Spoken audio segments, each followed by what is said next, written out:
Welcome to this edition of the Lucid Quest Endocrinology Strategic Roundup, covering developments from July 21st through August 24th, 2026. The defining story of this reporting period was the growing importance of reducing treatment burden across the diabetes patient journey. Competition is moving beyond glucose-lowering efficacy alone, with convenience, access, usability, and earlier integration into care becoming more important sources of differentiation. In this monitoring period, 4 themes stood out.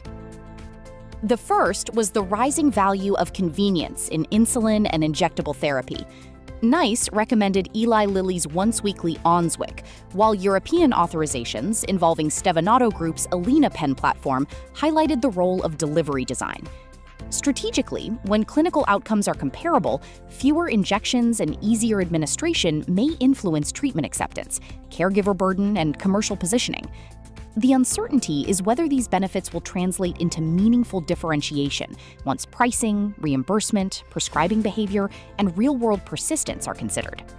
A second theme was widening insulin competition through biosimilars and partnership models.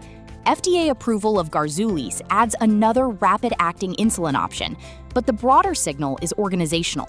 Development, manufacturing, regulatory, and commercialization capabilities can be distributed across specialized partners. This could expand participation in complex biologics markets and increase pricing and contracting pressure on incumbents. What remains uncertain is commercial traction, particularly formulary access, payer positioning, supply reliability, and physician adoption. The third theme was the movement of glucose monitoring further upstream. Dexcom's participation in the FDA Tempo pilot will explore whether glucose biosensing, contextual health data, and AI-supported insights can support earlier metabolic intervention. Wales's standardized type 2 diabetes diagnosis resources point in a related direction by emphasizing consistent support at the start of the patient journey. Together, these developments suggest that competition may increasingly extend into prevention, early engagement, and care integration. The key question is whether these approaches can demonstrate meaningful outcomes and fit sustainably into reimbursement and clinical workflows. The fourth theme was the longer-term potential of cell-based type 1 diabetes therapies.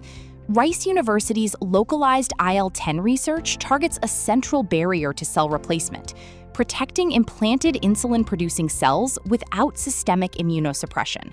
If that barrier can eventually be addressed, competition could extend beyond managing diabetes toward restoring physiological insulin production.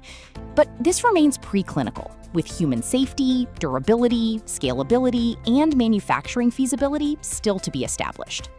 Looking ahead, we will be watching regulatory progress for once-weekly insulin, Garzoulis commercial uptake, evidence from the Tempo pilot, implementation of Wales diagnosis resources, and whether localized immune protection strategies advance toward clinical development. The key takeaway is that reducing friction in diabetes care is becoming a competitive objective in its own right. Clinical efficacy remains foundational, but future differentiation may increasingly depend on how effectively therapies and technologies fit into real-world care. Thank you for joining this edition of the Lucid Quest Strategic Roundup. For more healthcare market intelligence and strategic analysis, visit www.lqventures.com.